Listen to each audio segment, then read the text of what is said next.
Imagine walking into your home and feeling an immediate sense of peace wash over you. The air feels lighter, your mind clearer, and every item around you serves a purpose while bringing you joy. This isn't just a dream, it's the reality that Japanese minimalism can create in your life. Today, we're exploring the ancient wisdom of Japanese minimalist practices that go far beyond simply getting rid of stuff. These are time-tested rituals and philosophies that have helped millions create not just organized homes, but truly tranquil sanctuaries that nourish the soul.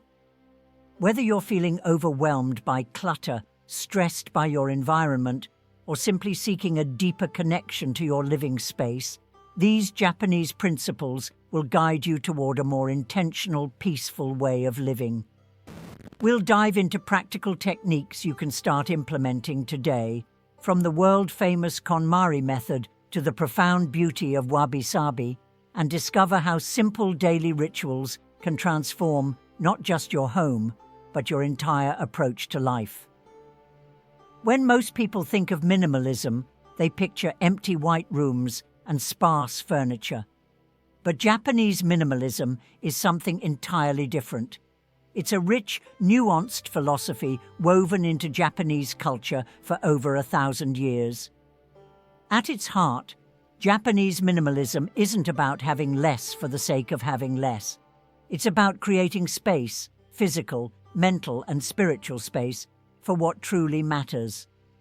This philosophy emerged from a unique blend of influences: the Buddhist concept of non-attachment, the Shinto reverence for natural materials and simplicity, and the practical wisdom born from living in a country where space has always been precious. The Japanese have a beautiful concept called ma, the purposeful use of emptiness or pause.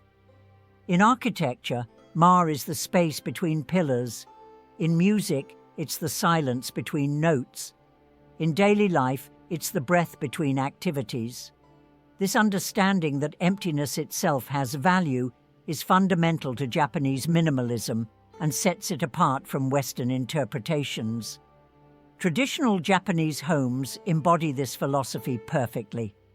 The tatami mats, sliding shoji screens, and multi-purpose rooms all serve to create flexible, uncluttered spaces that can adapt to the needs of the moment. But more than that, these elements work together to create an atmosphere of calm and contemplation. This isn't about aesthetic preferences. It's about recognizing that our environment profoundly affects our mental state. When our homes are cluttered and chaotic, our minds tend to mirror that chaos. When our spaces are thoughtfully curated and peaceful, we naturally feel more centered and present. The beauty of Japanese minimalism lies in its accessibility. You don't need to completely redesign your home or spend thousands of dollars.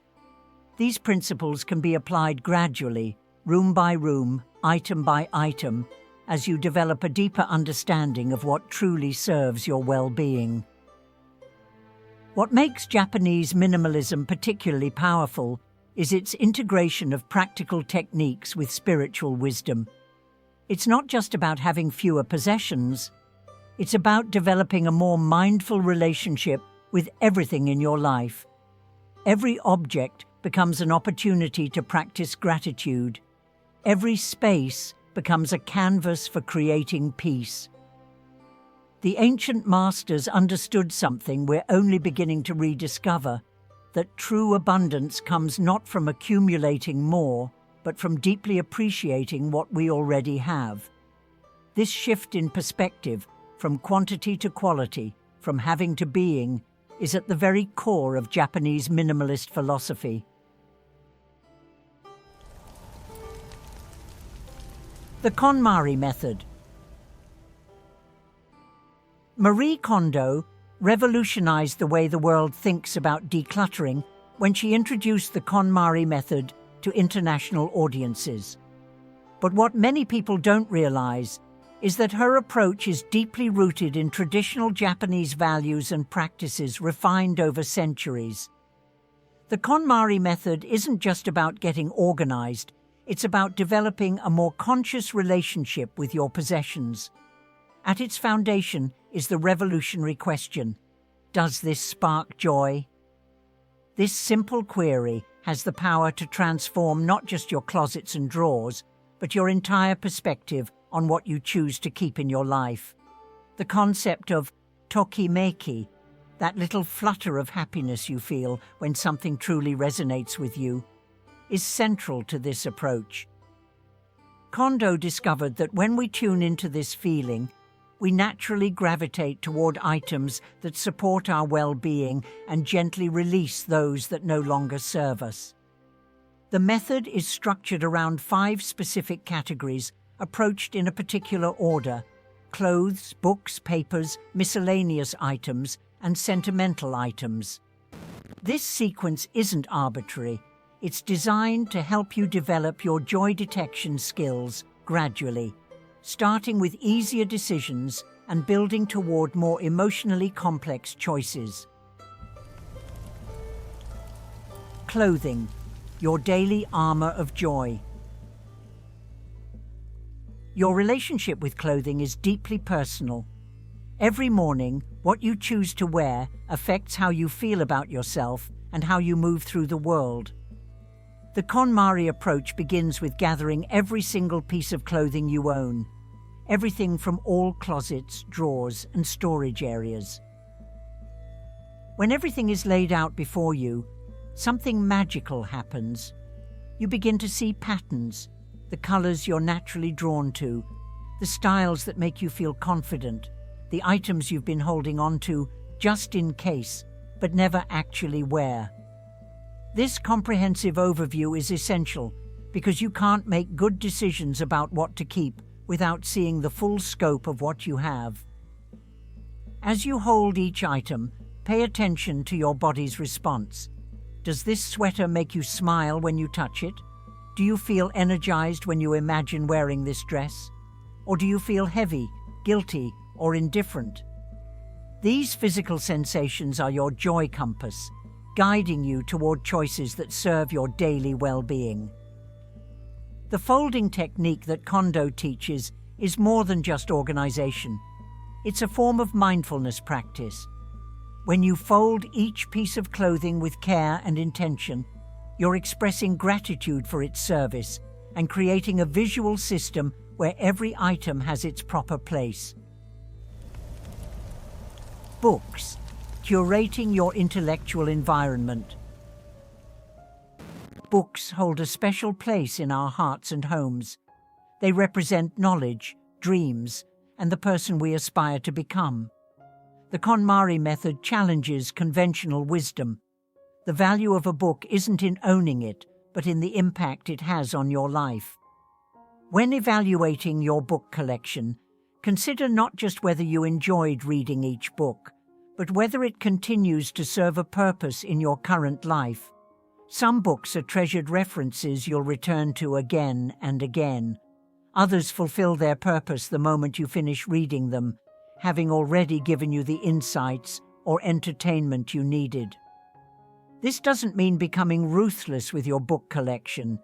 It means being honest about which books genuinely spark joy and which you're keeping out of obligation or guilt.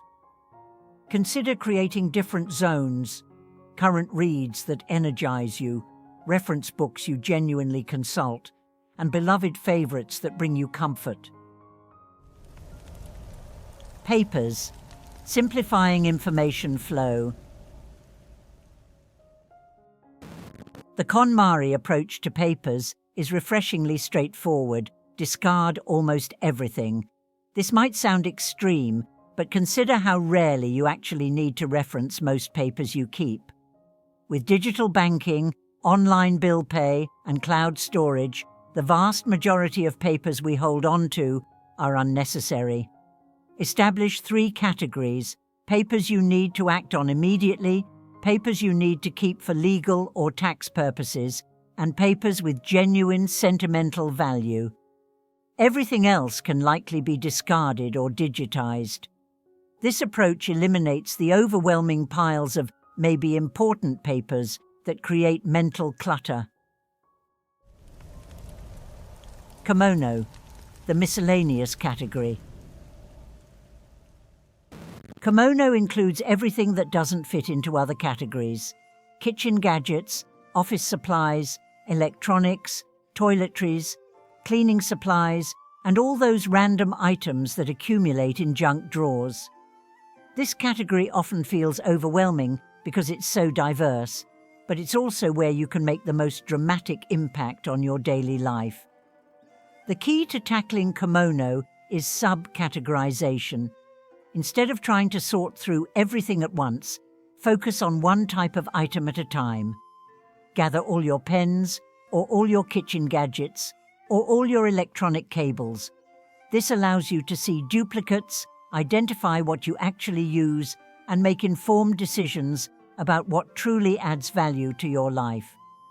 Many items in this category are kept just in case, but rarely used. That specialty kitchen gadget that seemed essential when you bought it, but has sat unused for 2 years. The craft supplies for projects you never started. These items aren't serving you. They're creating mental overhead every time you see them. Sentimental items, honoring your journey. Sentimental items are saved for last because they require the most developed sense of joy detection. These items, photos, letters, gifts, keepsakes, are connected to memories and emotions rather than practical utility. The goal isn't to discard your past, but to thoughtfully curate the physical reminders that truly honor and celebrate your journey. When evaluating sentimental items, consider whether they bring you joy in the present moment, not just whether they represent a happy memory. Some keepsakes continue to make us smile every time we see them. Others trigger feelings of sadness, guilt, or obligation. The most loving thing you can do for your memories is to keep only the items that celebrate them with genuine joy.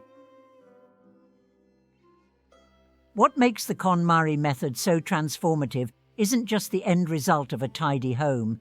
It's the process of developing trust in your own instincts about what serves your well-being. Every decision to keep or release an item is practice in honoring your authentic preferences over external expectations. This skill extends far beyond physical possessions. As you become more attuned to what sparks joy in your environment, you naturally become more aware of what brings you energy or drains it in all areas of life. The decluttering process becomes a form of meditation, an opportunity to express gratitude for items that have served you and conscious intention about what you choose to keep in your life moving forward. Remember, the goal isn't to own as little as possible. It's to own only what genuinely serves your happiness and well-being. The beauty of the KonMari method is that it helps you discover your own authentic relationship with your possessions, free from external judgments about what you should own. The essence of Wabi-Sabi. While the KonMari method helps us choose what to keep in our homes, Wabi-Sabi teaches us how to see beauty in what remains. This profound Japanese aesthetic philosophy has the power to transform not just how we decorate our spaces, but how we perceive imperfection, aging, and the natural cycles of life. Wabi-Sabi is often translated as finding beauty in imperfection, but this barely scratches the surface of its depth.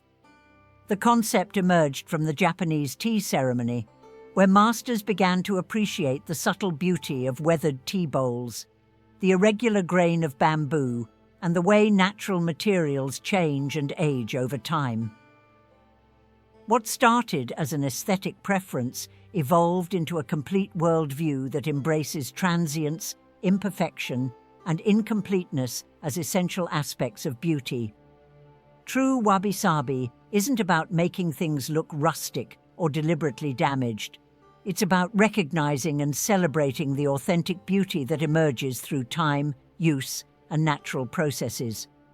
In your home, this might manifest as the smooth wear pattern on a wooden cutting board that's been lovingly used for years, the soft patina that develops on brass fixtures, or the way natural light creates different moods throughout the day. The Wabi-Sabi aesthetic gravitates toward natural materials that age gracefully: wood, stone, linen, clay, and metal. These materials don't just look beautiful when new. They develop character over time, telling the story of their use and the life lived around them. A wooden table that shows the gentle dents and scratches of family meals isn't damaged. It's seasoned with love and memory. Color palettes in Wabi-Sabi spaces tend toward muted, earthy tones that echo nature: warm grays, soft browns, gentle greens, and the subtle variations found in natural materials. These colors create a sense of calm and grounding, allowing the eye to rest and the mind to settle. In the living room, Wabi-Sabi manifests through furniture and decor that prioritize comfort and authenticity over perfection. Instead of a pristine sofa you're afraid to sit on, choose pieces that are meant to be lived in. A linen couch that wrinkles naturally when you sit on it isn't flawed. It's honest about its purpose. Consider incorporating handmade or vintage pieces that show the marks of their creation and use. A pottery bowl with slight irregularities made by human hands carries more Wabi-Sabi spirit than a perfectly manufactured piece. Books with worn spines, blankets with a slight fade from washing, cushions that have molded to the shape of those who rest on them. These imperfections tell the story of a life well lived. Natural light plays a crucial role in Wabi-Sabi interiors. Instead of trying to eliminate all shadows with bright, even lighting, embrace the way natural light changes throughout the day. Allow sunlight to create patterns through sheer curtains, celebrate the warm glow of late afternoon, and appreciate the peaceful dimness of evening. The kitchen is perhaps the most natural place to embrace Wabi-Sabi principles because it's inherently about transformation and nourishment. Instead of hiding all your cooking tools behind pristine cabinet doors, consider displaying the items that serve you daily. A wooden cutting board with knife marks, copper pots with natural patina, or ceramic bowls with the subtle irregularities of handmade pottery can become beautiful, functional art. Open shelving allows you to appreciate the natural beauty of your dishes and cookware while keeping frequently used items easily accessible. Mismatched dishes that each have their own character often create more visual interest than perfectly coordinated sets. Fresh foods become part of your decor. A bowl of seasonal fruit, herbs growing on the windowsill, or vegetables stored in baskets. These elements connect your kitchen to the natural cycles of growth and seasonality, core principles of Wabi-Sabi philosophy. In the bedroom, Wabi-Sabi creates an atmosphere of peaceful acceptance and natural rhythm. Natural fiber bedding, linen sheets that wrinkle beautifully, cotton blankets that soften with each wash, prioritizes comfort and breathability over crisp perfection. These materials age gracefully, becoming more beautiful and comfortable with time. Consider a low, simple bed frame made from natural wood, allowing you to feel closer to the earth while you rest. Minimal decoration allows the bedroom to remain a true sanctuary. Perhaps a single piece of pottery for seasonal flowers, a simple wooden tray to hold personal items, or a textile with natural dyes and hand-woven texture. Wabi-Sabi living involves attuning yourself to natural cycles and seasonal changes. This might mean changing your home's energy with the seasons, lighter fabrics and more open windows in summer, warmer textures and cozy lighting in winter. It means appreciating the way natural materials respond to humidity and temperature changes rather than trying to control every environmental variable. Seasonal flowers, branches, or natural elements can be brought into your home as simple acknowledgements of the current moment in nature's cycle. A single branch with emerging spring buds, autumn leaves gathered from a walk, or smooth stones collected from a beach can connect your interior space to the larger rhythms of the natural world. The beauty of Wabi-Sabi is that it makes every stage of an object's life, and every stage of our own lives, worthy of appreciation. The fresh beauty of something new, the seasoned character of something well used, and the graceful decline of something nearing the end of its useful life all have their own unique appeal. The ritual of Sekatsu.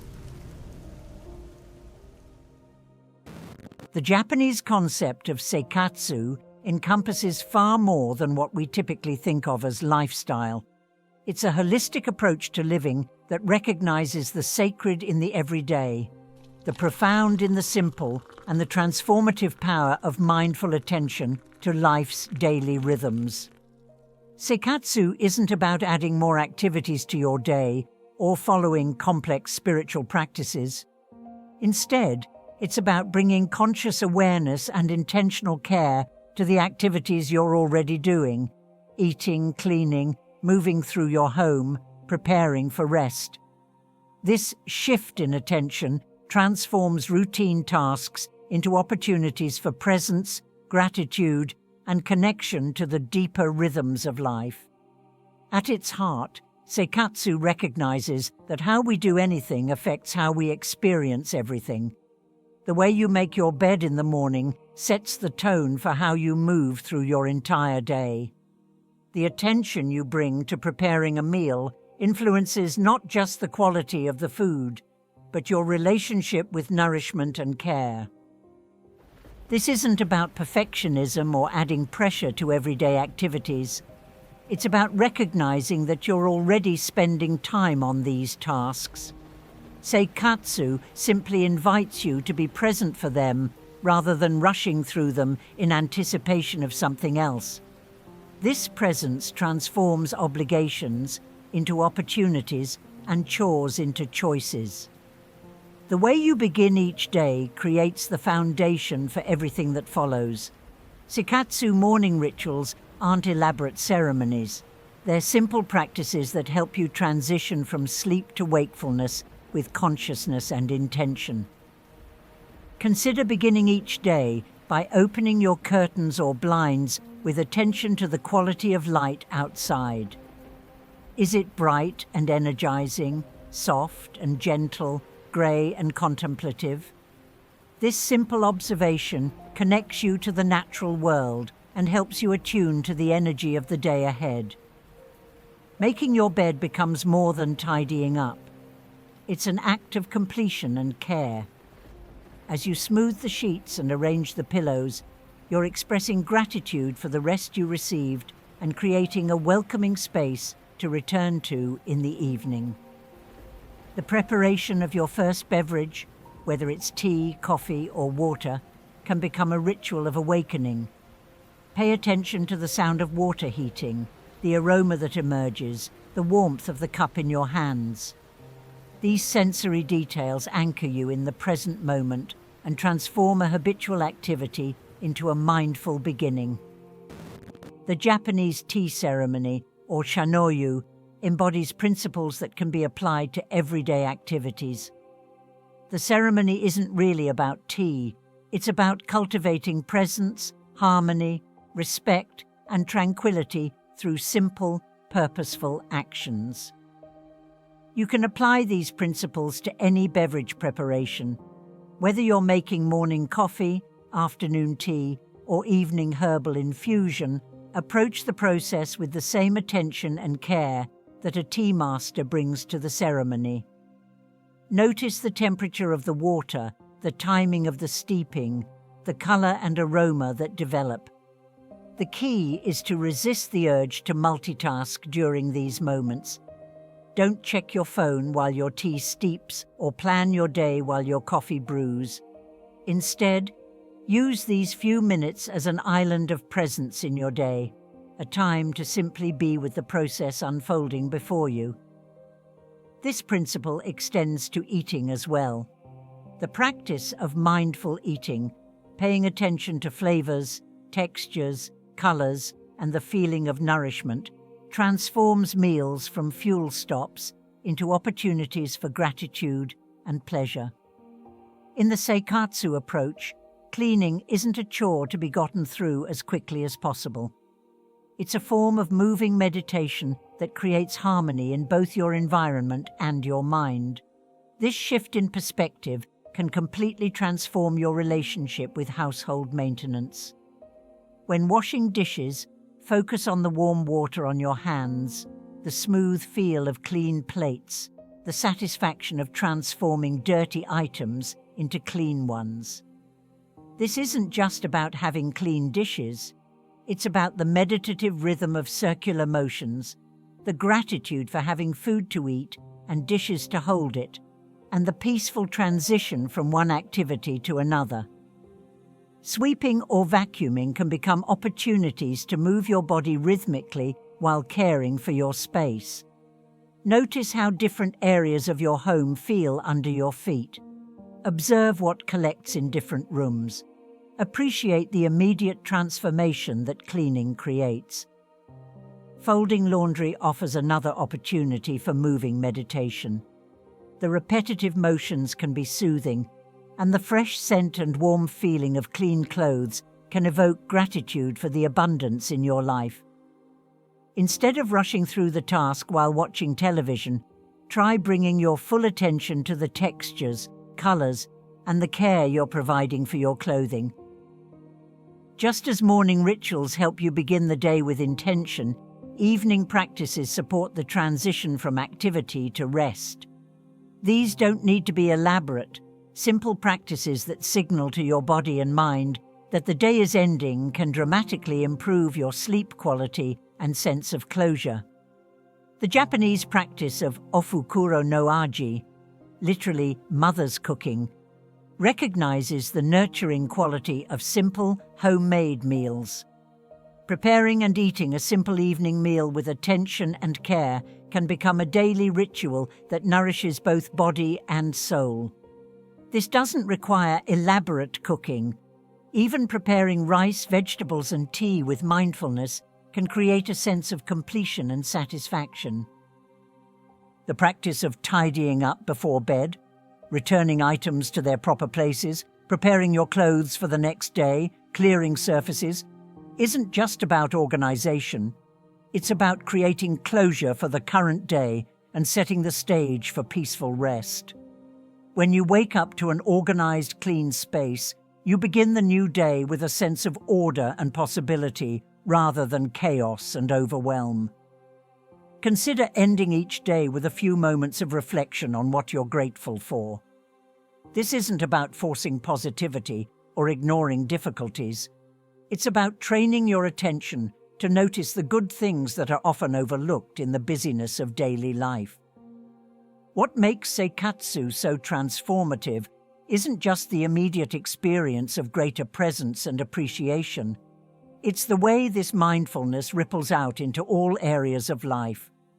When you cultivate awareness and intention in simple daily activities, you naturally bring more consciousness to your relationships, work, and major life decisions. The person who learns to find satisfaction and meaning in simple tasks often discovers that they need less external stimulation and achievement to feel fulfilled. The individual who develops appreciation for what they already have tends to make purchasing decisions based on genuine need and joy rather than impulse or social pressure. Sekatsu also helps develop what the Japanese call ikigai, a sense of life purpose that emerges not from grand achievements, but from the daily experience of meaning and connection. When everyday activities become opportunities for mindfulness, gratitude, and care, life itself becomes more satisfying and purposeful. The beauty of Sekatsu is its accessibility. You don't need special equipment, training, or time. You simply need to remember that your ordinary daily activities are opportunities for extraordinary presence and appreciation. This remembering itself becomes a practice, gently returning your attention to the present moment over and over, until mindful living becomes as natural as breathing. As we reach the end of our journey through Japanese minimalism rituals, take a moment to reflect on what has resonated most deeply with you.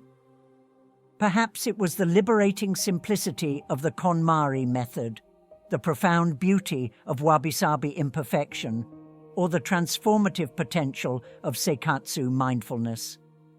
Each of these approaches offers a different pathway to the same destination, a more peaceful, intentional relationship with your home and your life. The beauty of Japanese minimalism lies not in its rules or requirements, but in its invitation to discover what truly serves your well-being. This isn't about creating a picture-perfect home that looks like a magazine spread. It's about developing such a deep understanding of what brings you joy and peace that your environment naturally begins to reflect and support your highest self. The key to successfully implementing these practices is to begin small and build gradually. Choose one area, one principle, or one daily ritual that speaks to you most strongly. Perhaps you'll start by decluttering your bedroom using the joy-sparking principle, or by bringing Wabi-Sabi awareness to your morning coffee routine. The specific starting point matters far less than the commitment to begin. Remember that this is not about perfection, it's about progress and presence. Some days you'll remember to fold your clothes with mindful attention. Other days you'll rush through laundry while thinking about tomorrow's meetings.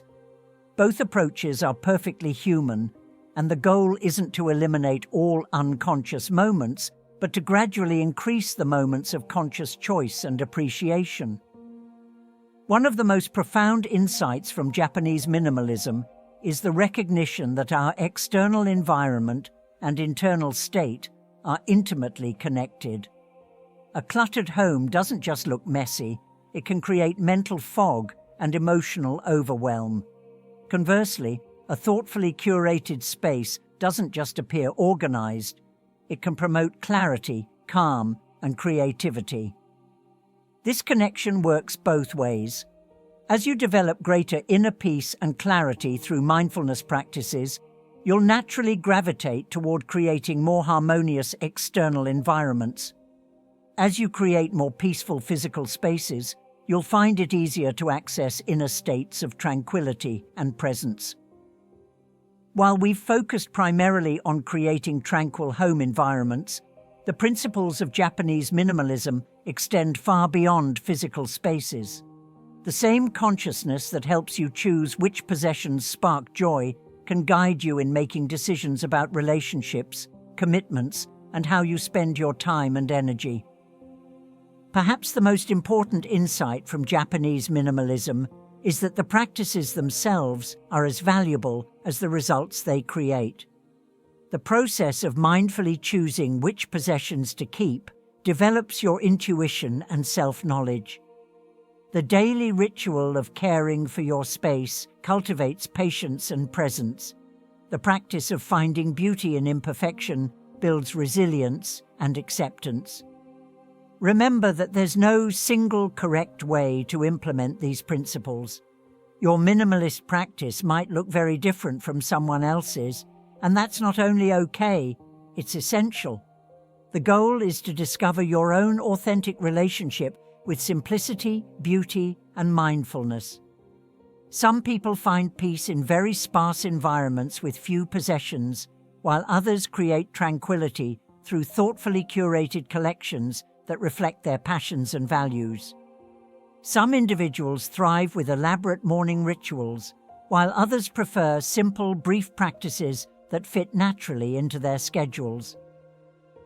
The key is to experiment with different approaches and pay attention to what actually increases your sense of peace and well-being, rather than what you think should work or what works for others. Your own experience is the ultimate guide, and trusting that experience is itself a practice in developing the intuition and self-knowledge that Japanese minimalism seeks to cultivate. As we conclude this exploration of Japanese minimalism rituals for a tranquil home, remember that you now have powerful tools for transformation. You understand how to evaluate your possessions based on joy rather than obligation. You know how to find beauty in imperfection and impermanence. You've learned how to transform routine activities into opportunities for presence and appreciation.